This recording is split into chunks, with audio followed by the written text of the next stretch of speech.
Court is now in session Monday, July 27, 2026 at 8 a.m. Commissioner Hannah, would you lead us in the invocation? What? There's a pastor here.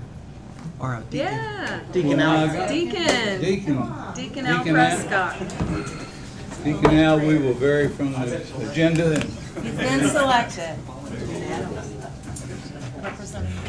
Well, good morning, everyone. Here we are in this beautiful, typical July morning, except we're early. We only had one cup of coffee, so I'm a little bit nervous. All right, so anyway. Well, here we are today. I know there's a little bit of tension, anticipation, listening to people about, okay, we're meeting about really important stuff today. So I'd like to break the ice, tell you a little story. Okay. A Sunday school teacher asked her children, where does God live? One small boy replied, God lives in our bathroom.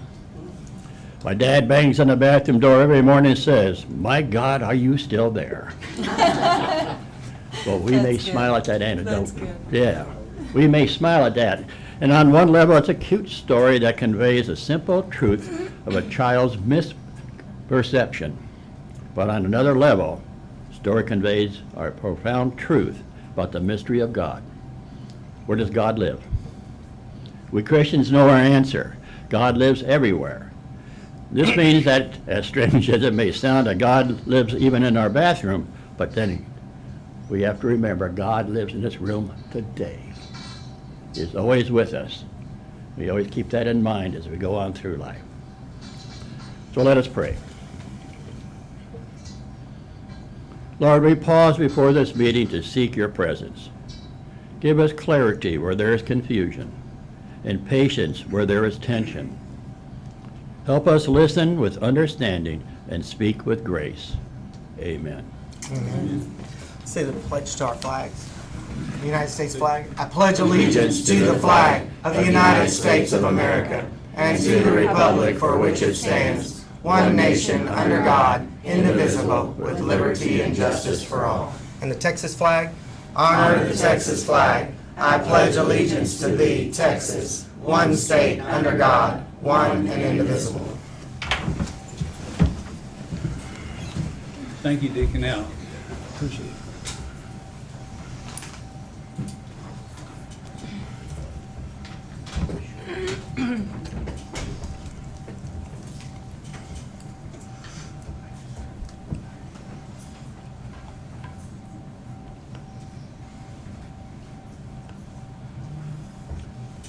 Item number 3, discussion and possible action regarding whether to proceed with the proposed issuance of $61 million in certificates of obligation for the Judicial Center and covered arena projects, or to reduce the issuance amount by issuing certificates of obligation for a single project, and to provide direction to Specialized Public Finance Incorporated for the preparation of the related bond offering documents, which will be brought back to the Commissioners Court on August the 11th, 2026 for consideration and possible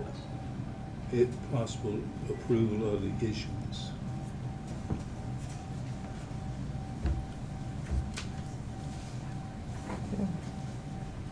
So we're here to determine which way we're going to go on this morning. Anybody have an opinion of this?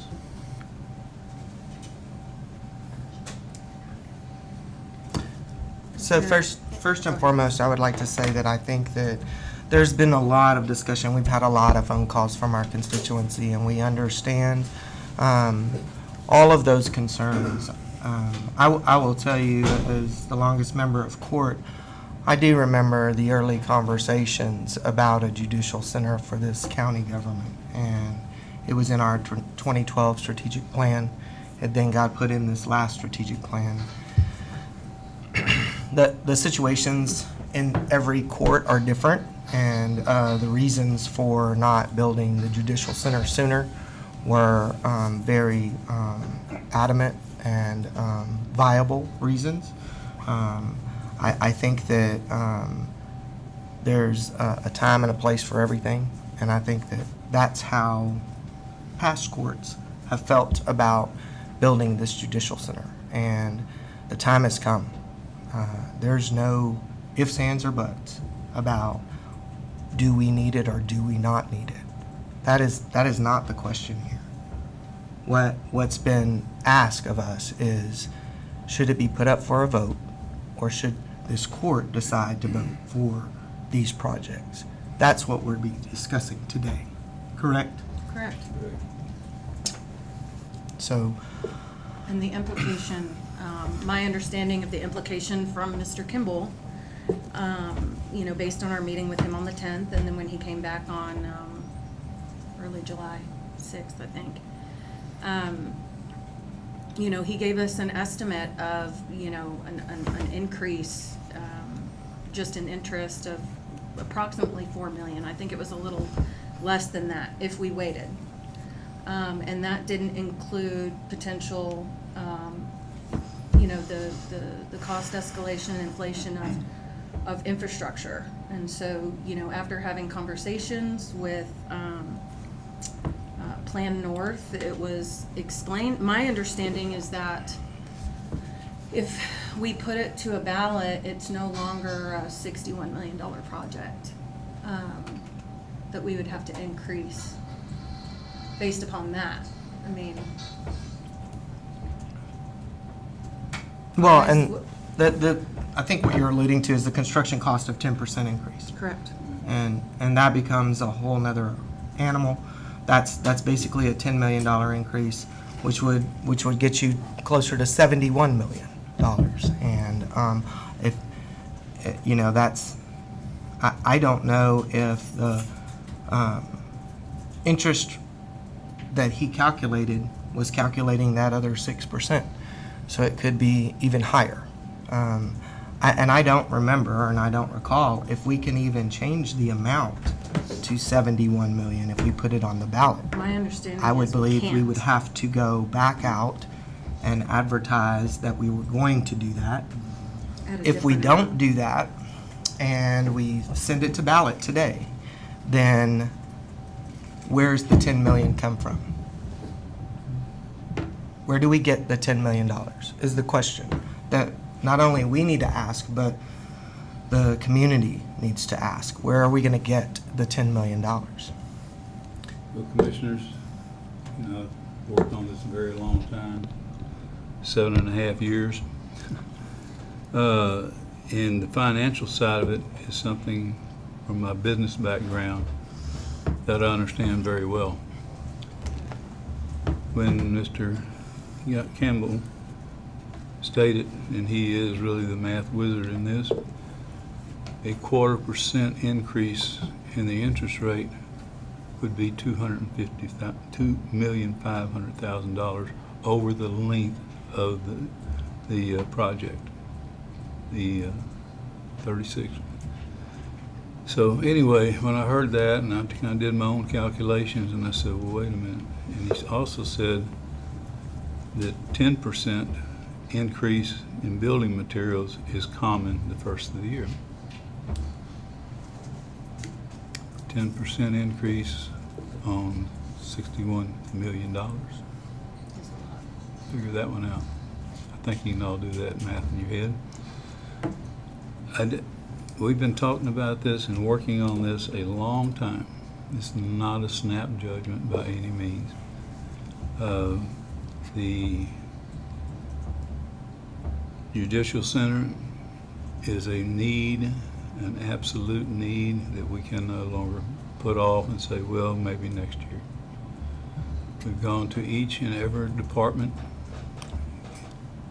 programmed their needs, how many people they have today, how many do they project in the near future, how much space does that take for their offices. The courts have been advised, or not advised, but consulted with about the size of the courtrooms that they need and require, and why we need 2 district courtrooms. And then, of course, we'd also have the Justice of not Justice Peace, I'll get it in a minute, County Court of Law, thank you, which is adequate. if it could be enlarged. What we have now is semi-adequate. Would you agree with that? So, Judge, I think. You mean what we are presently working in? Right. I'm not sure that what we're presently working in is even semi-adequate. It needs to be larger. Right, and I Yes, think you'll that's- bring up a really good point. Right. This references the judgeship study, if you remember. Right. Which, basically the result of that is that within the next 10 years, we're gonna need a fourth courtroom. Right. Now, what that means is that if you look at what we currently have, we have 2 courtrooms. We have 1 district, 1 county court at law. So what I read in that study basically shows that we're already at a deficit, that we should have 3 based on what we currently have. But moving forward, we're gonna need a 4th. And the space is available for that. It's built into this plan. It could be used for jury selection, so you don't have to have them in the courtroom as such. You can have, it's basically a usable space for a lot of things, but it's the same size as the courtrooms. So it would be a very valuable addition.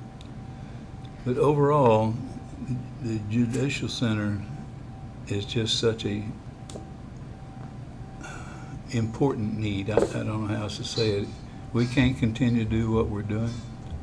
We can't continue to have inmates brought up these stairs right out here into the public area, the hallway, and then going up to the, I guess, the 3rd floor they were going to the other day.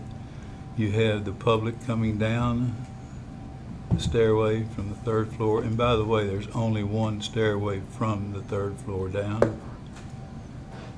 An incident at the head of that stairway or on that stairway, or heaven forbid a fire, you can't get off the 3rd floor.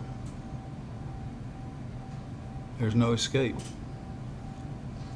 And so what we witnessed the other day and actually took a photo of was the inmates coming up these stairs out here, steps, into this hallway right here, turning left and proceeding up to the stairs.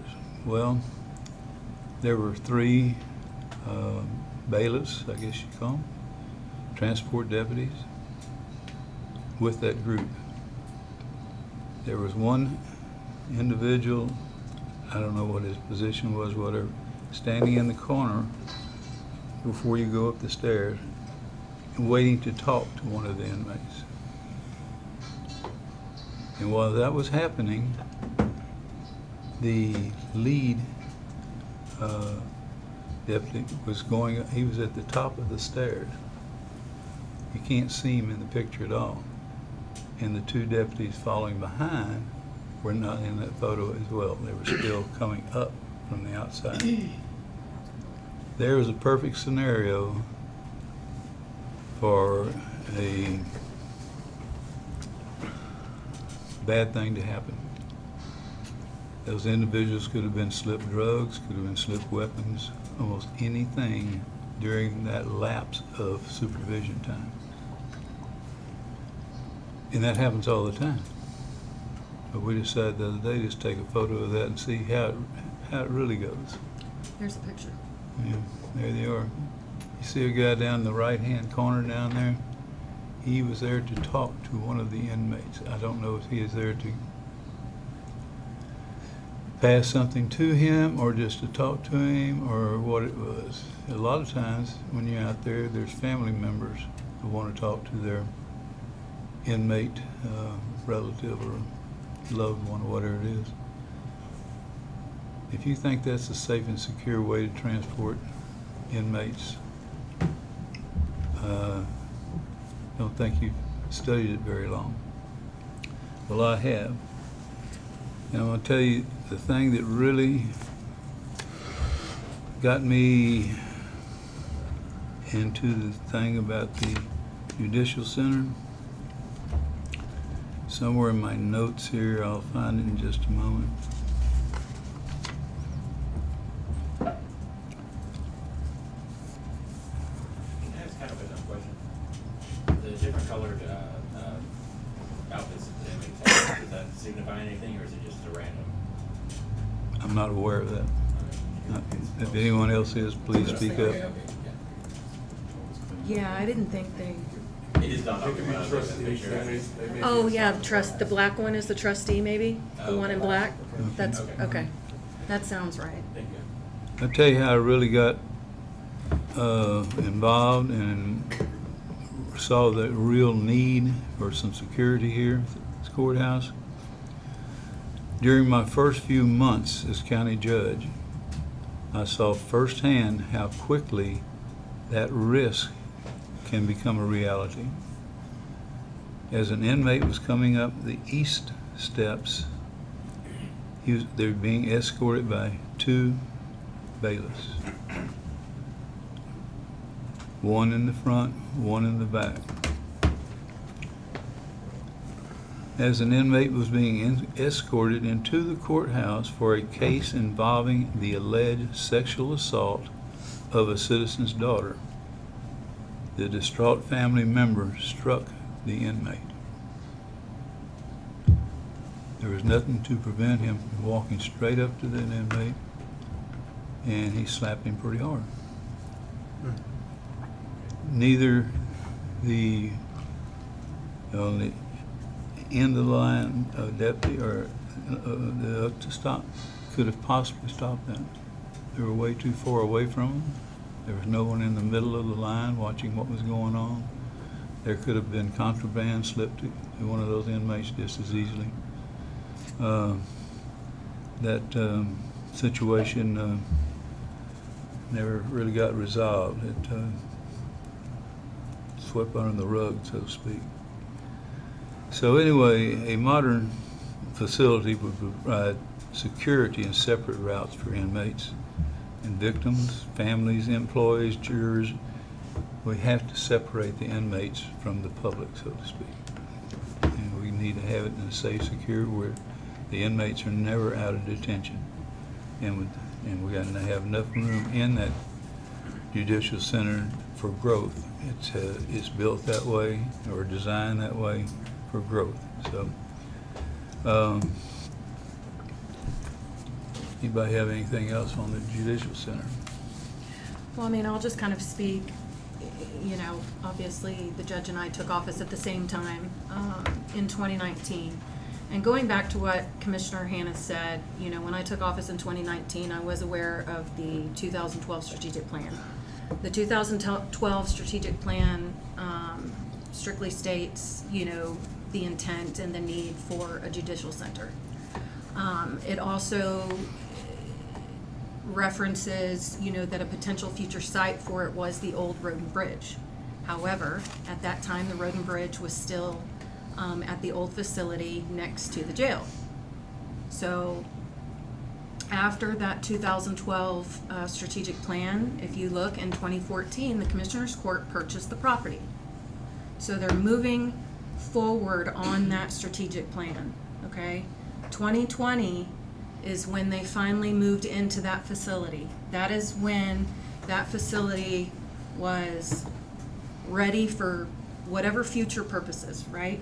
So when I took office in 2019, there was a ton of discussion. You know, obviously the judge and I were new, but there was a lot of discussion about the Justice Center. And I believe we even met with Mr. Kimball. I can't remember if it was late 2019 or if it was in 2020 when we talked about it. But of course, COVID happened, and with the uncertainty of the economy, many of us just weren't, no one really knew what was going to happen, right? But at the same time, we understood that we hadn't finished all of the necessary planning. We hadn't done the proper studies. We hadn't done the master plan, okay? So if you look at what the county has done strategically over the last 14 years, starting from 2012, from that court, leading up to the court of my first term, and of course, now this court, we have continued to make decisions to move in that direction. We are now in a position where, you know, had we had all of our ducks in a row and the planning necessary to do it back in 2020, 2021, we could have done this project a lot cheaper. And, you know, we could have had an approximately 2%, and, you know, somewhere in the 2% interest rate, not 4%. So from where I'm sitting, knowing that this is an urgent public safety and capacity need, and I'm gonna be honest, I looked, I evaluated. I've watched a lot of our local ballot measures fail, right? I don't know why they failed. I don't know if it's a lack of education. I don't know. But at the end of the day, I was elected to this position, which means I've had 7.5 years of a significant amount of exposure and education in order to make this decision. And I cannot in good faith recommend to my constituents that we should vote on the Justice Center. And the reason why is the money.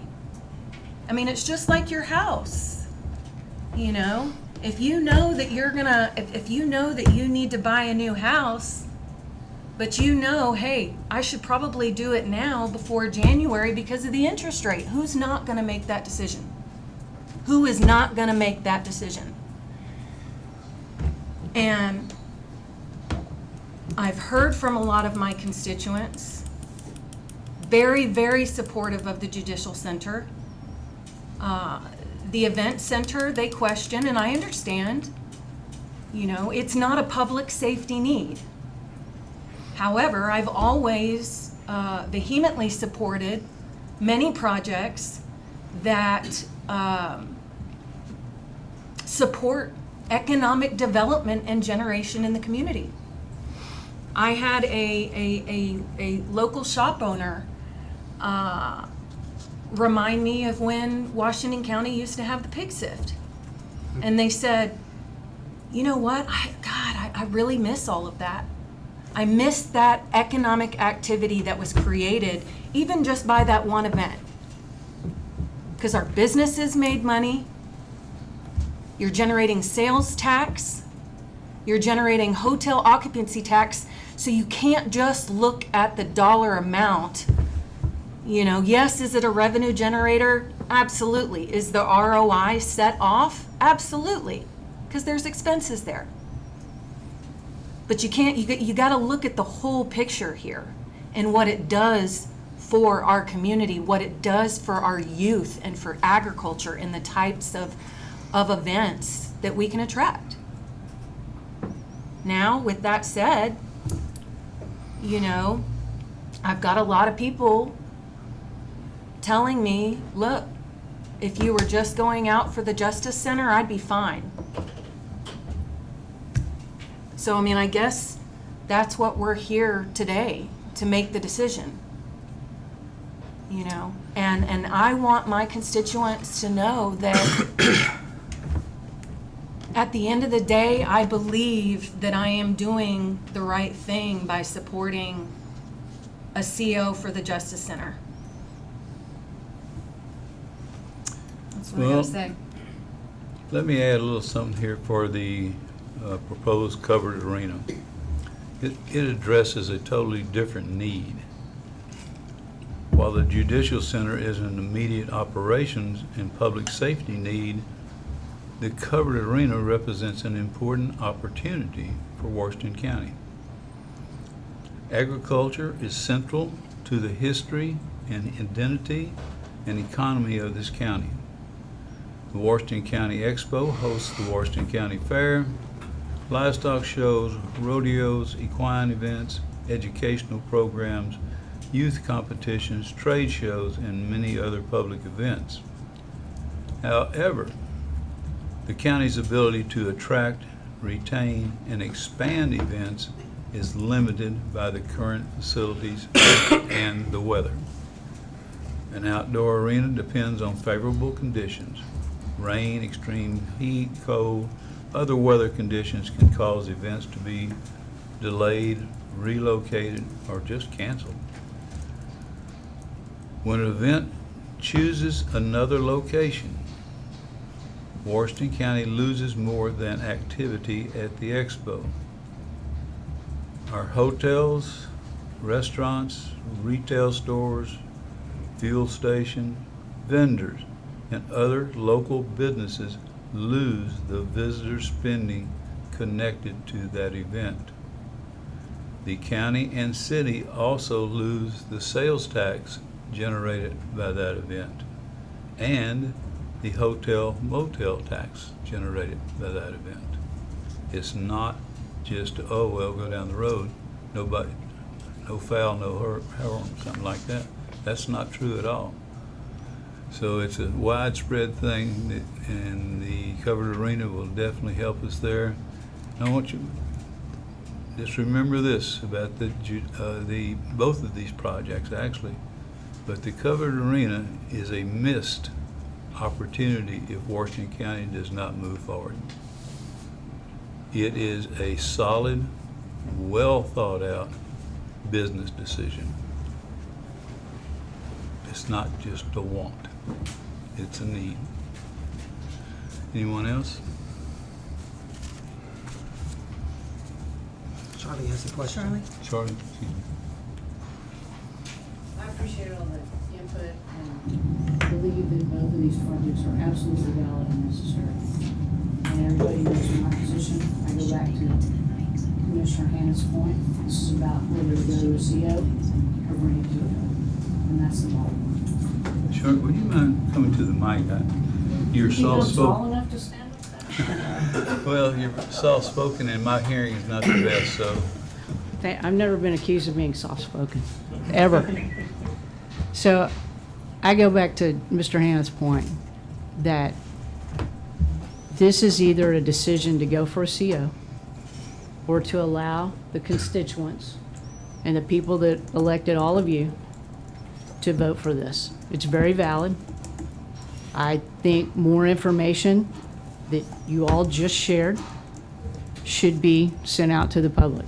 And I think it has been disseminated in some manner or some form. But I believe that they should know many more details about why both of these projects are incredibly important. But I also believe in the people's right to vote. It's absolutely, it's a privilege and it's paramount to people being involved in their community. I know that I've been a thorn and that I've continued to point this out, but I appreciate the opportunity to speak and to be a part of this. And thank you all very much. I'll just say, I agree. The Judicial Center is a very valid project. It's a big need. It's a safety need. The arena is going to be a big economic driver for our expo grounds. I like Commissioner Bullock, have heard from lots of constituents as well. And when this all first started, a year and a half ago, the discussion was to create the arena with a small CO that would not affect the tax rate. Since then, it has grown and morphed into taking on the Judicial Center and the arena. I am uncomfortable with spending $61 million on a credit card, basically, without the approval of the voters. And whether it's split up or CO for one thing and a bond for the other, or however the decision is, I believe that all of these reasons are very valid, and we owe the community a lot of the information we have, the research we have. We owe them that, and I know historically bonds are not successful. But we can change that. We can educate and change that. And if the folks feel like this is a severe life and safety issue and they can afford it, they'll vote for it. Quite frankly, the cost is minimal. The impact, the tax burden. Is minimal to the taxpayer. Yes, can I address that? A $300,000 home, the taxable value of the 300,000 home would raise that particular individual's taxes $5.25 a month. $5.26 a month. Can I ask another question? I'm so sorry. I know you guys can't give details on what I'm about to ask, but I know some details. Could you guys confirm that there are certain things that the public can't necessarily know that are safety issues that are a reason for the decisions? Just yes. I mean, you don't have to say anything. I'm just. We don't want to just blast out that what some of the security issues It's a are sticky and wicket. that sort of thing. I know. You can't do that. Well, they would be, everything that we could come up with would be a hypothetical because if it hadn't happened. So, but the things are that you can let your mind race on what could potentially happen once you go up there as a juror. I've been, yeah. You've seen it. So I'm sure your mind has raced, correct? Mr. Kelly? Can you confirm that over 65 is their tax rate? Yes, I'd be Any glad, closer now? I'd be glad to do that. Thank you for reminding me. You're welcome. Just- Okay. Also want to clarify how this could affect homeowners who are 65 or older. A person does not automatically become completely exempt from all property taxes at age 65. However, qualifying homeowners may receive an additional homestead exemption and a ceiling on the county taxes imposed on their resident homestead. Because of that county tax ceiling, many qualified homeowners age 65 or older may see little or no increase in their county homestead taxes from this project. You have the automatic $140,000 exemption, and then you have the senior exemption. Well, it's a freeze. Your taxes cannot go up. Basically what it boils It's a down dollar, to. it's on the So- dollar amount. That's correct. So it doesn't freeze the rate, it doesn't freeze the No. assessed value, they continue to track that. Just want to point out, that's homestead exemptions we're talking about. Now, that's if you've the- got What? a ranch out of here or another building somewhere else, maybe you rent out a home or something like that, that's off the table. And those are the ones that have reached out to me. It hasn't been, the ones that have been concerned are the ones when you pull them up on the CAD, they have multiple rent houses, multiple places. And so they're not, for me, that's what's been frustrating is because my intent the entire time was the CO for the rodeo arena and the bond, the Justice Center because of just the price tag. Right. But speaking and listening to Mr. Kimball, I mean, the very first time he came in here, when he told me we're about to be out of debt when you get in debt, I asked him, you're gonna really have to explain to me why it's a bad thing to be out of debt. And Me too. it took 3 years, but he did. And so it makes sense to me now after doing this for 3 years. I'll be honest with you, I sit and think about it all the time. We should have been taking a CO out every year. What? We should have been taking a small CO out every single year. And that's where we have that 2.4 sitting over there. You do projects small, and you build up that extra money over there, so when you hit that project like the 45 million that you have to do, you have that to be able to buy it down. And that's hindsight 2020, but the Exactly. biggest concern for me is if we go to the bond, because it gets petitioned, we're locked out of CO, correct? For 3 years. Is that for any other projects or just for? No, just Just for these two. Just for these.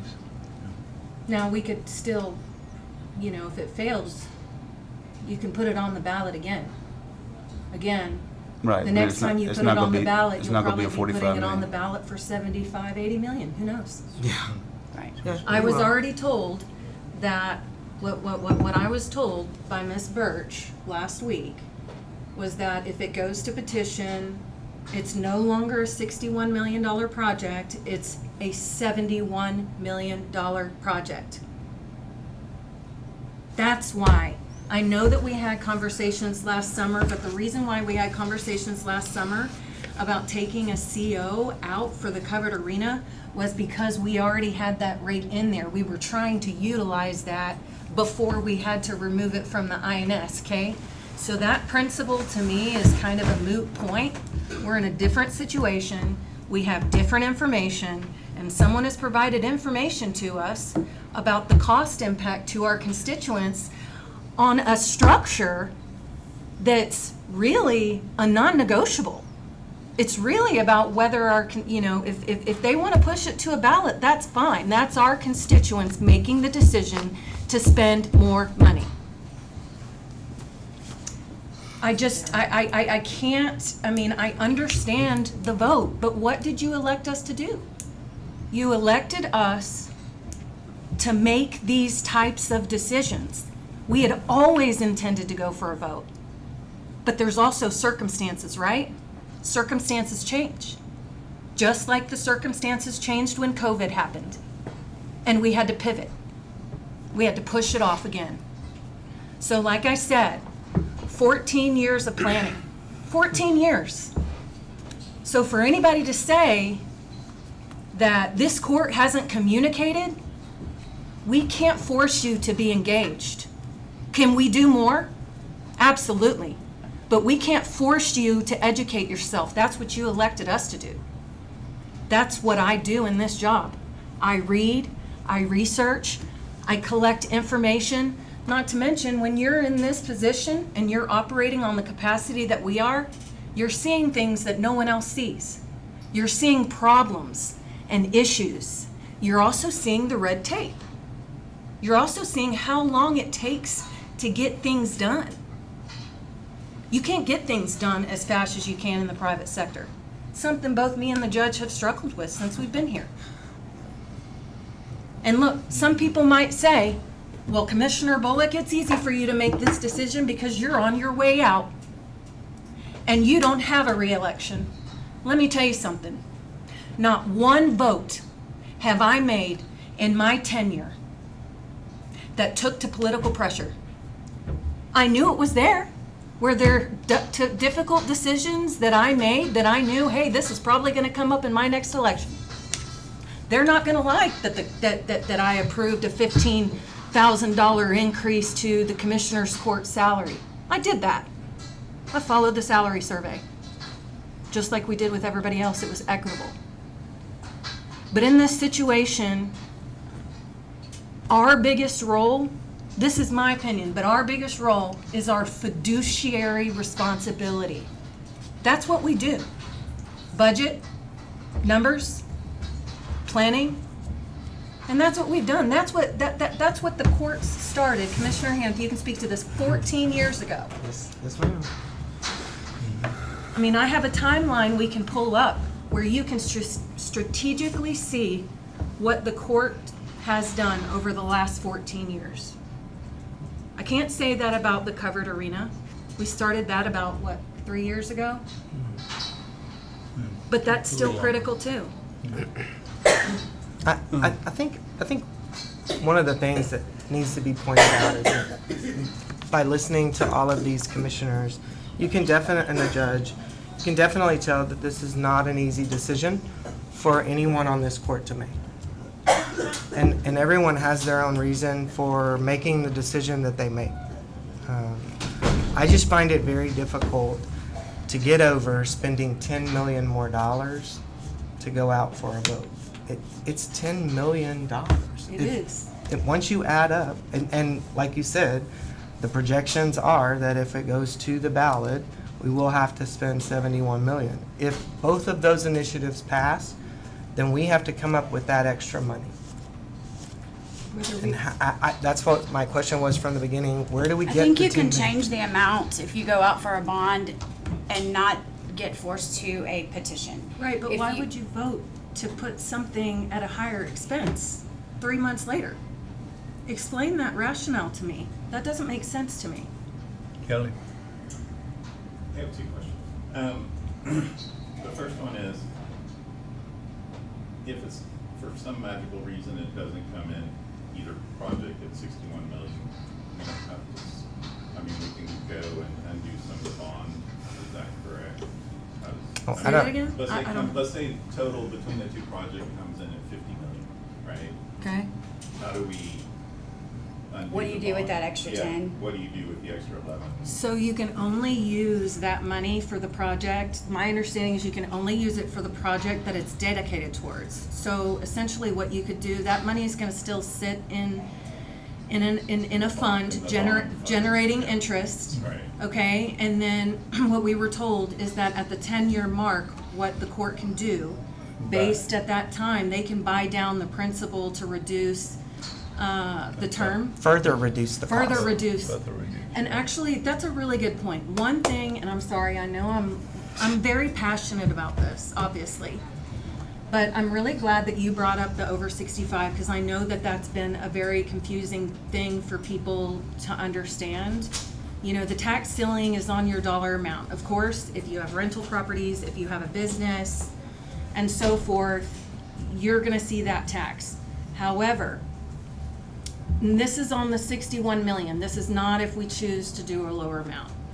But because we have 3/4 of a penny currently in our tax rate that we can transfer over, that's what allowed Mr. Kimball to get the rate down to the 395, okay? You'll have to understand, this project would normally cost 5 cents. 5 cents. 5 1/4. 5 1/4, okay?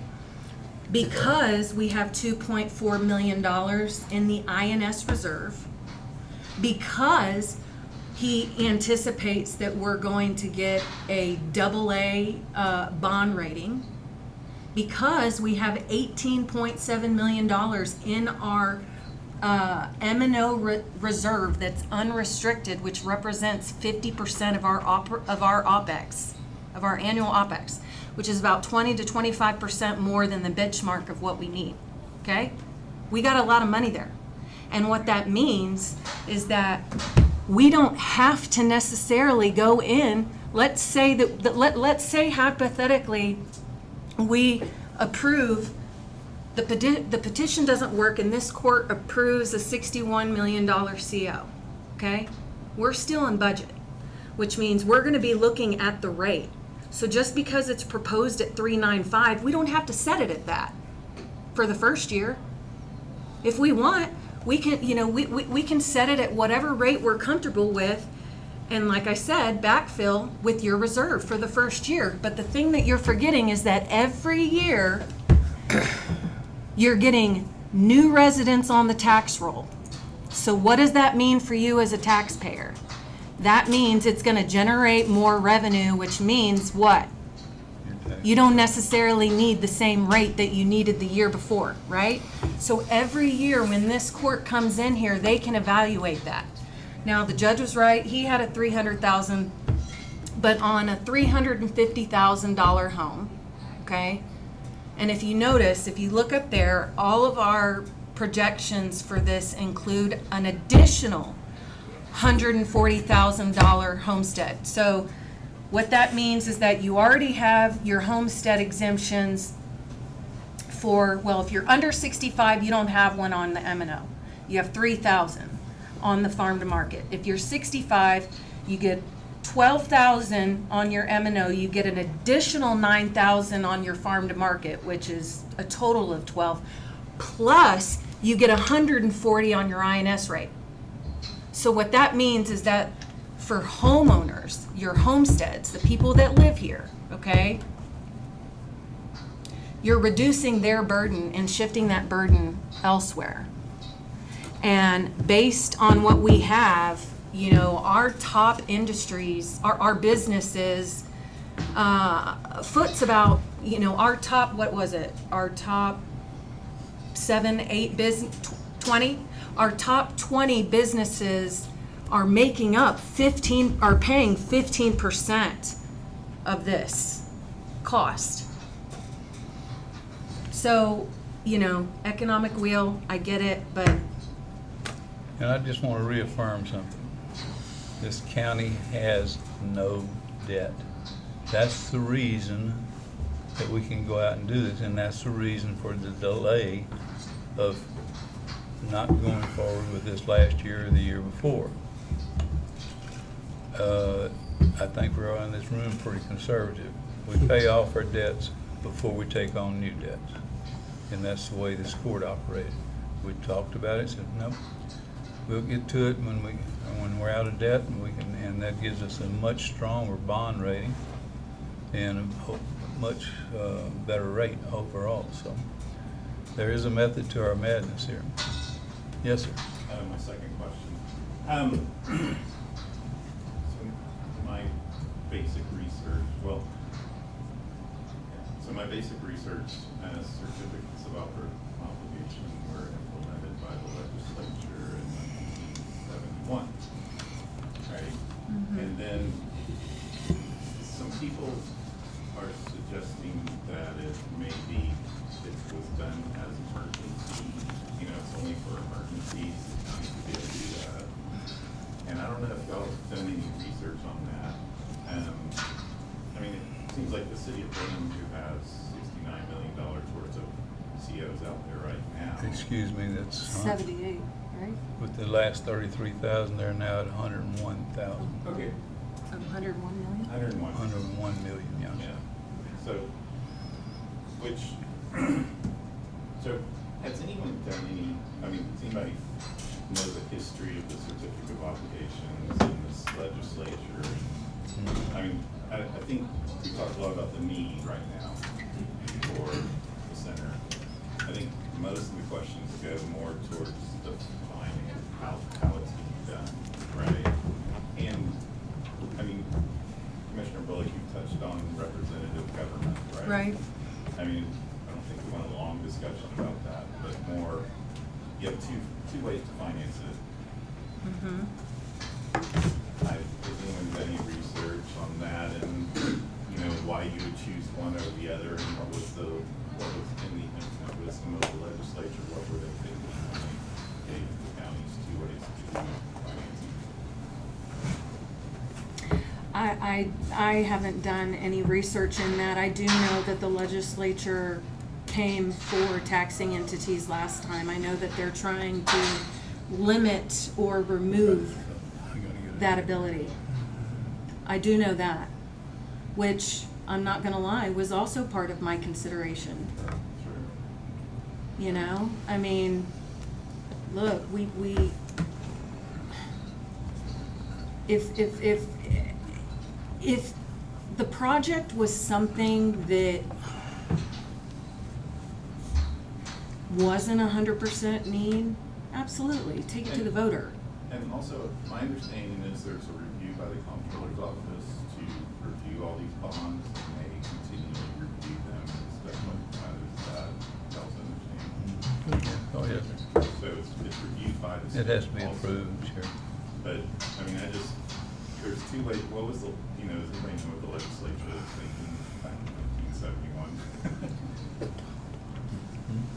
They want to create county and city dependency on state dollars, and it's slowly getting closer and closer to that.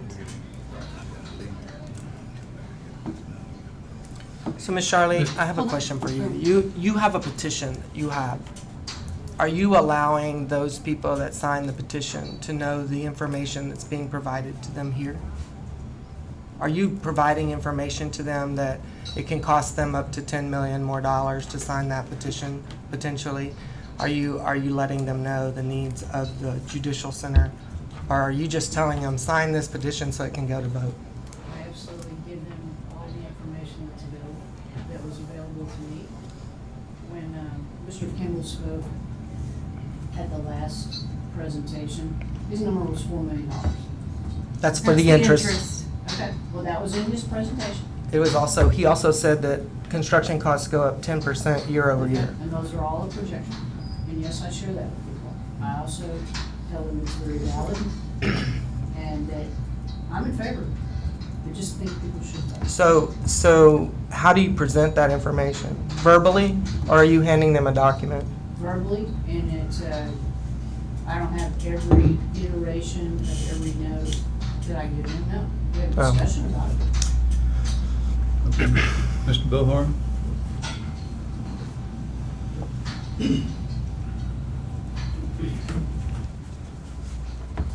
Reason I'm up here is you need to do something so that voices can be heard in the future. Because listening to this on the video later on, you very seldom can hear what the audience is saying. I also promised my wife I would probably not be up here talking today. But let me, first of all, what I am going to offer, I'm going to specifically exclude the covered arena. I've been with the Fair Association for 50 years, so it is not appropriate for me to address that at all. But I am going to address the Justice Center. I'm a lifelong resident of this county. If there's a need that I've seen over all my years, it is one that exists with the Justice Center. I also have served 13 years on the Blinn College Board of Trustees, and we have built numerous projects over that time. These cost escalations that y'all are mentioning are not fiction. They're fact. I've seen it during my time on the Blinn College Board of Trustees. My issue is this: if I have the full understanding that a CEO that is petitioned potentially locks you out for 3 years on a project that is necessary for safety, so forth and so on. I also serve on the Washington County Appraisal District Board, not the review board, so they're two different ones, so I want it to be clear. But what has been said about the impact of taxes, there are approximately, let me just put it away, over 5,000 properties or parcels that are owned by over 65. They have, and if you look, I'm over 65, just barely, not true.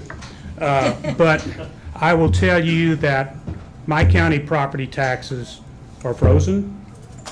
Whatever you're paying now, if you're over 65, you will not be impacted by this unless, of course, you have additional property above your homestead, and frankly, most of that is probably going to be found in a rural setting of which there is an agricultural exemption, which is significant. So with all of that said, my concern is really not that I'm questioning the right for the for the people to go out and obtain a CO, but you need to understand the impact on that if it is successful, and the amount of time you have to wait. And really, Mr. Kimball, and the 10% escalation is not fiction from my experience in Blinn College. It's fact. I can demonstrate those to you at some point in time. And you're saying, well, that's a college facility. I've never done it, but I would think there's a lot of similarities in that. So you sitting up here at the dais have a big decision to make, and there are a lot of decisions you can make. My biggest concern is the COs impacting the future of the Justice Center for up to an additional 3 years. Not only the additional cost, but it is highly likely, and we may know more by the end of tomorrow, the direction of interest rates. And while interest rates, which you hear is the Fed funds rate, which goes up 25 basis points, and there's a possibility of 25 to maybe 75 Oh my over gosh.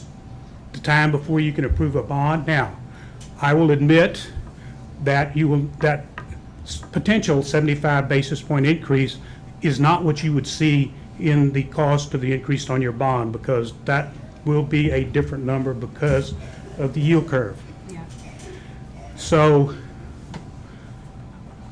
my concern is the impact of the COs. And to me, they have the right, anyone has the right to do that, and I understand that. That's my concern. So thank you for Mr. letting me Mohart, speak. Yes. Will you also give your background? Well, I've started in the banking industry in Brenham in 1973. Was a retired CFO of a commercial bank, local commercial bank here in Brenham. And I've seen a lot. This is a great community. I'd like to see it continue to grow. The state of Texas is growing leaps and bounds. You've seen what's happened to Waller County. We're right across the Brazos. And we just need to be prepared for that growth. And I don't know what else to say. Can I ask a question? Yes, sir. Does Lynn have the capacity or capability to do CO bonds? The answer to that, if my memory is correctly, is no. We have to primarily do everything either from the perspective of a bond for local, but Lynn has done bonds, but they have been revenue bonds, which basically were paid for by the tuition and fees of the student population. So there is a significant difference in that. Whether or not we could, in my 13 years, we never asked the questions about COs because we knew that the best manner for us to finance that was through the bond. Yes, sir. School districts cannot. Thank you for the question. ISDs cannot. I've heard that. Thank you. Thank you. Did you have another question? No, on this point, because I was thinking the same thing. Well, Sorry. okay, we've had a lot of discussion here, and does anybody else have anything? So I think one thing that we did not discuss today that we probably need to, before we take this vote, is this. Mr. Kimball said that we could separate these projects out. We could have one that was a CO and the other that would be a bond initiative. The court can make, or we could do both of them as a bond initiative. So, of course, he said selling the bonds for the bond election would be another cost. It would be an added additional cost through him for selling those bonds. It could be done. So I think the court and the public needs to know that we could separate these out. You're going to have to come to the mic now. It's just a quick question. Okay? Please come to the mic Project your first. voice. Okay, the question is, has anybody looked at, so if the city of Brenham thinks 110, 101, 110? I don't know their Okay, date. 101 of CO bonds, that they can service that with their revenue base, has anyone done the comparison between the county being able to service their bond versus the city being able to service their bonds? So the city makes their decisions based upon the information they're provided. Right. We're making this decision based upon the county's information. And look, I don't want to get into pointing fingers at who's spending more and who's not. No, this is And just at the being end of the able to day, their projects service may the be bond. viable. I don't know. Okay. But for us, we know what these projects are. Right. We know what the needs are and what the potentials can be. And And my I just don't question- want to get into it. Okay, I okay. don't want to start arguing over, does the school, then we should bring up the school district in Blinn College as well, because they're taxing entities as well.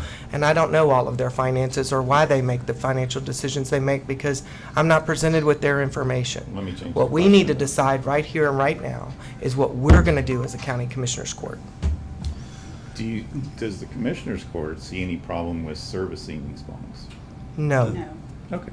Mr. Kimball did not either. Mr. Kimball said out of his 500 clients, and this is a quote, this is the most fiscally sound client he has out of 500. And he's also only had one petition in his 35-plus years of experience. But he said that that was an exorbitant project that was gonna add 15 cents to the INS rate, not under 4 cents. And I do believe that a final decision is August 11th, am I correct, Carrie? That is correct.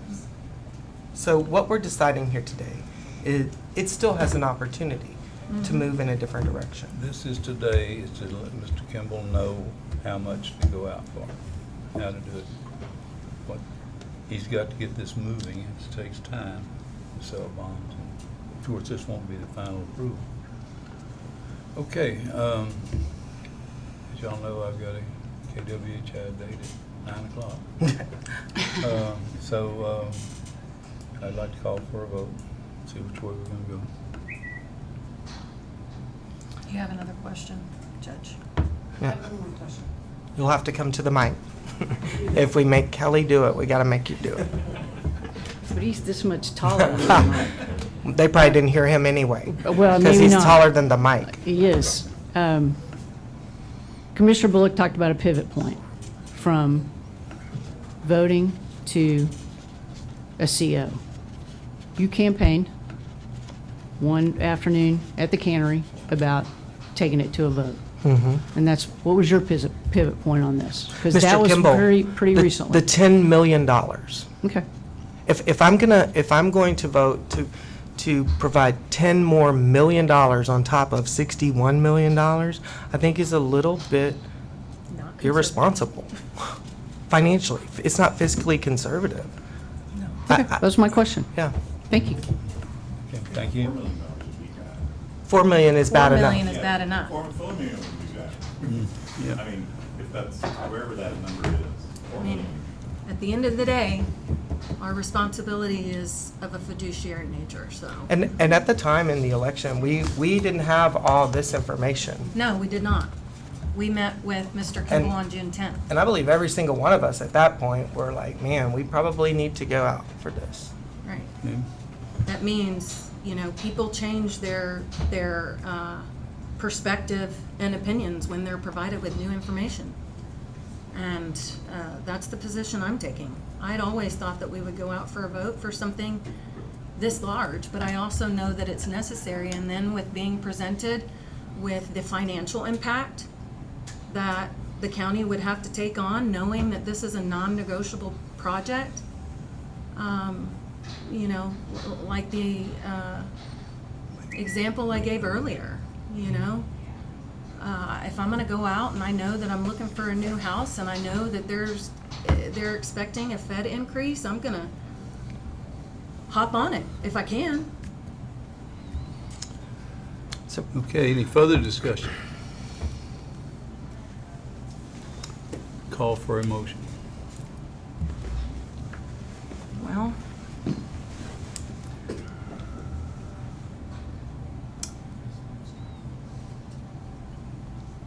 I want to know first, or if the court is willing to go out for certificates of obligation for one of these, or and COs for the other. What is it? What is the difference on if you just did the 45, you took the arena out?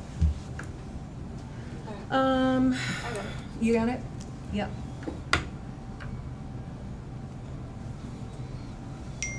There you go. A little over 2.5 cents. And that's fully funding your principal, your annual principal and interest. Now that's using the 3/4 of a penny, I'm assuming, that's already in the, It's M&O rate. It's in the note, Candace. It says it takes it in. yeah. So if you see the financial impact, so basically call it $55 for the average. So right now, the median is approximately $350,000. So you would take that $350 and then you would reduce it by $140,000 and then you would multiply it by that in order to get what your total is. So my concern is, like I said, I'm fully support both these projects. If we go with the CO, the likelihood of a petition is gonna happen, probably. And then we're locked out for 3 years on both projects. Either way. No, you're not. If you do a bond, you're You not come locked back- out. Yeah, you come back with a bond, yeah. You're not locked Bond out. election the following year. Yeah, but you can come back next year with the same bond. It would have to be a bond, not a Sure, CO. right. That's what I'm saying. But if you went directly to a bond and it failed, you could turn around and try it again. You mean try another CO? No. Or you could try another bond or, whatever. If you just skip the CO completely and move But as we forward. move forward, we gotta know that we're committing to a $71 million Don't you agree? project, not a $61 million project. Well, not necessarily. If you do a bond right now with the same numbers, You can't lock in your rate. That is the difference. The CO gives us the flexibility to lock in our rate in August.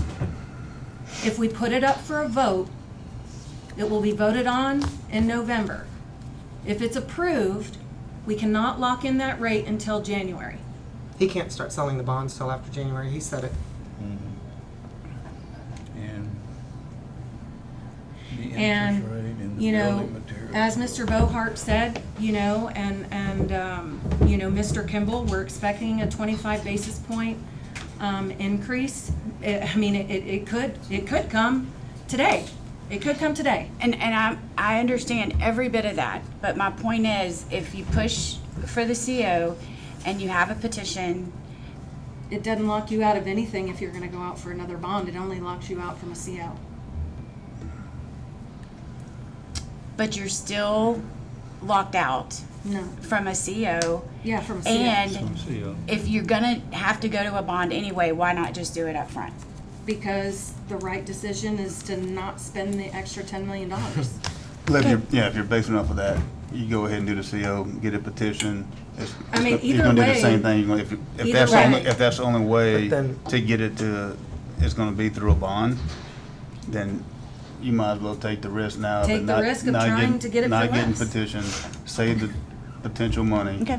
And if it does, and we have to go back out for a bond next year, if it fails again, then we Yeah. decide. But Or do if we? everybody thinks that the rodeo arena is a controversial part of it, take that thing out, let's go 45 million for the judicial center, and we'll figure out the rodeo arena. I was thinking 50, actually.